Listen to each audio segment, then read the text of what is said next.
foi dans ma faiblesse immense. Que ferais-je sans toi? Chaque jour, à chaque heure, oh, j'ai besoin de toi. Viens, Jésus, et demeure auprès de moi.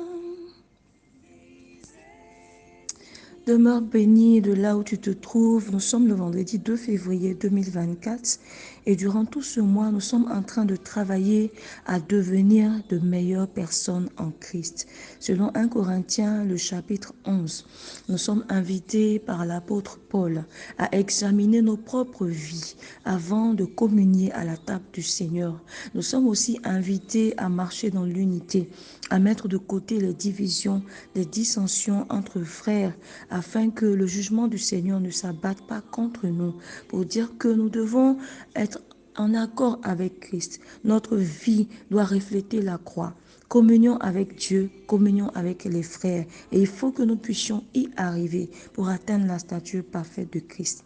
Durant toute la semaine, donc, nous sommes en train de chercher à avoir Christ comme modèle. Et comment est-ce que nous allons y procéder? C'est en recherchant l'image de Jésus. Tu as besoin d'être à l'image de Jésus. J'ai aussi besoin d'être à l'image de Jésus. Et c'est le thème que nous allons développer ce jour.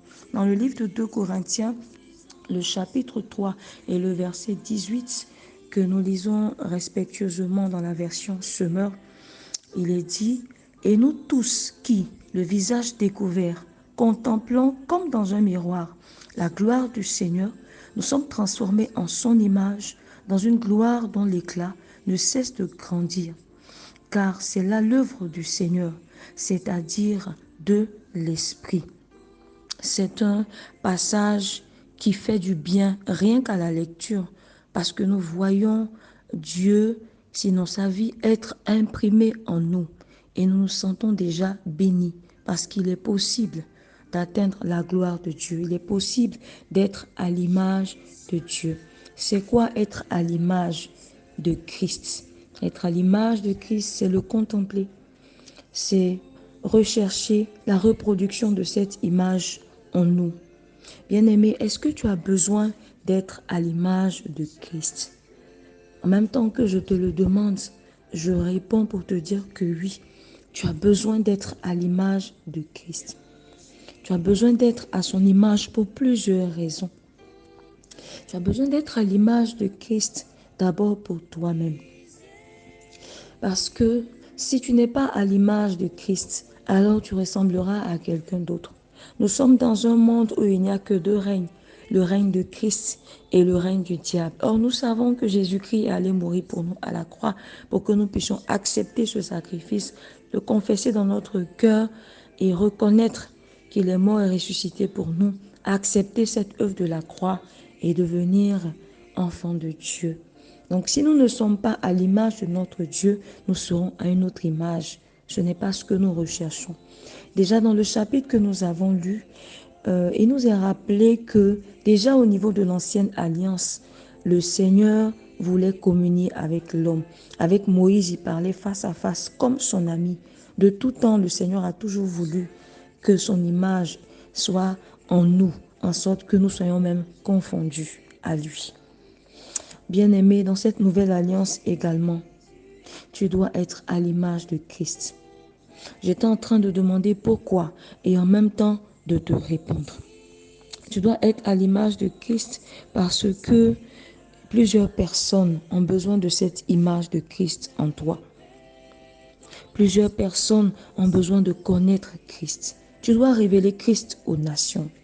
Christ est présenté comme la tête et toi tu es présenté comme le corps de l'Église. Alors que l'apôtre Paul nous invite à être indissociables. Lorsqu'on regarde une personne, qu'on voit sa tête, son corps ne peut pas être autrement. Donc nous devons être confondus à l'image de Christ. C'est pourquoi il faut rechercher à être à son image. Tu as besoin aussi d'être à l'image de Christ parce qu'il y a une rencontre qui se prépare. La Bible dit que l'Éternel veut venir te trouver sans tache, ni ride, ni rien de semblable. Il ne veut même pas qu'une autre image, une autre personne puisse être sur toi. Mais c'est seulement son image qu'il veut retrouver lorsqu'il viendra te chercher. Donc tu es une bénédiction pour cette terre et tu rencontres ton époux dans les cieux. C'est pourquoi tu as besoin d'être à l'image de Christ. Par quel moyen est-ce que tu peux y arriver? Bien-aimé, le Seigneur nous a tout donné. La Bible déclare qu'il a donné les ministères à l'Église pour le perfectionnement des saints. Donc, nous devons arriver à atteindre la stature parfaite de Christ. Nous devons y travailler par des moyens que Dieu nous a donnés. Nous pouvons être à l'image de Christ en étant dans une communion véritable avec lui.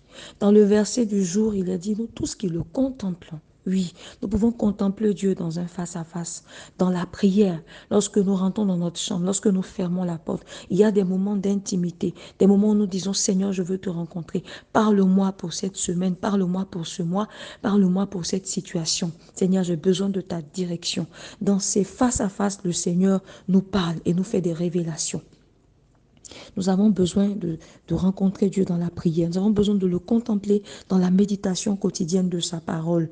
Parce que la Bible est la parole du Seigneur. Et lorsque nous prenons l'habitude de regarder cette parole-là, alors la volonté de Dieu s'imprime à nos yeux, jusqu'à nos cœurs, pour que sa volonté rencontre la nôtre. Alors nous arrivons dans le psaume 37, verset 4, qui dit « Fais de l'Éternel tes délices, et il te donnera ce que ton cœur désire. » Si tu prends l'habitude de déguster la présence de Dieu, de lire la parole de Dieu, avec amour, avec entrain, avec joie, avec plaisir, avec bonheur, alors tu vas connaître la volonté de Dieu qui va rentrer dans ton cœur et toutes tes prières seront donc conformes à la volonté de Dieu.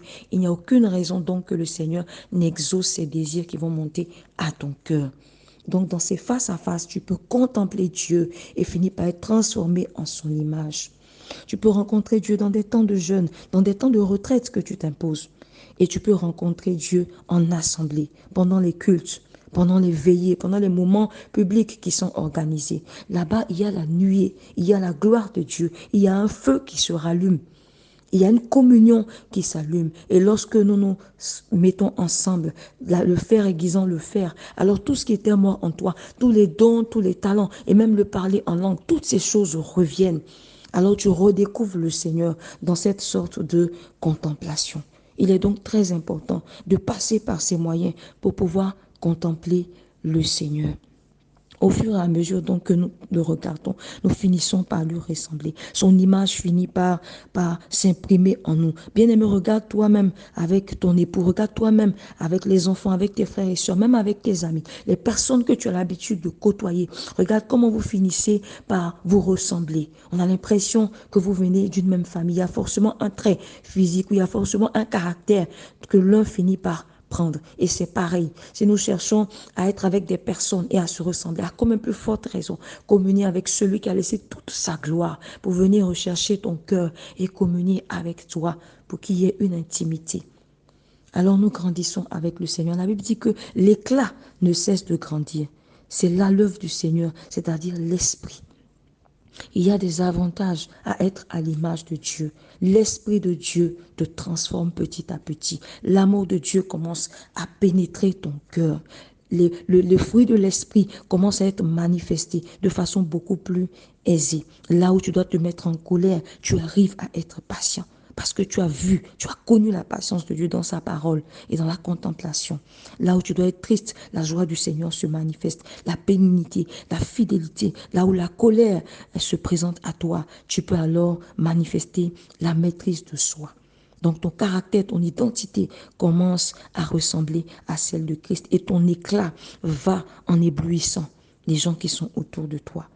L'autre avantage à être à l'image de Dieu, c'est que tu répands l'odeur de la vie, de l'espoir là où les uns ont perdu, de la valeur, parce que tu te baignes dans les promesses de Dieu qui sont oui et amen. Pendant que les fondements de ce monde sont renversés, le juste, qu'est-ce qu'il fait? Il proclame toujours les hauts faits et les bienfaits de l'Éternel qui sont contenus dans sa parole. Alors tu communiques l'espoir, tu communiques la vie. Tu deviens comme un repère pour ceux qui n'ont plus d'espoir. Tu répands l'odeur de la vie autour de toi. Et l'autre avantage à être à l'image de Dieu, c'est que lorsqu'il te trouve semblable à lui, alors le ciel de gloire t'est destiné, puisque cette gloire te reconnaît, cette gloire te localise, elle a fini par être sur ta face, sur ton visage. Et plus rien ne peut constituer un obstacle à ce que tu rencontres l'époux, à ce que tu appartiennes à Christ. Parce qu'il ne trouvera de tâches, il ne trouvera de rides sur toi. Et tu pourras entrer dans son royaume, dans son ciel de gloire. Bien-aimés, si nous cherchons à devenir meilleurs, cherchons donc le caractère de Christ. Cherchons donc à être à l'image de Christ. Et en étant à cette image, il nous reconnaîtra. Le monde reconnaîtra que Christ est vraiment mort et ressuscité. Il est capable de transformer encore des cœurs. Il est capable de transformer des vies. Et nous devenons nous-mêmes le message qui est prêché aux nations, à nos familles, à tous ceux qui ont besoin de nous. Être à l'image de Dieu, c'est garder cette identité pour laquelle Christ est mort. C'est retrouver notre identité perdue en Adam et Ève. Et c'est demeurer dans une communion parfaite dont l'éclat ne cesse de grandir, d'évoluer et d'impacter. Que l'Éternel te bénisse. La Bible dit que le monde entier attend ta révélation. C'est pourquoi sois révélé au monde en cherchant d'abord à être à l'image de Christ. Que l'Éternel te bénisse, qu'il te visite et que cette pensée t'anime durant toute cette semaine où nous cherchons les moyens d'être à son image. Excellent jour, évangéliste Sarah.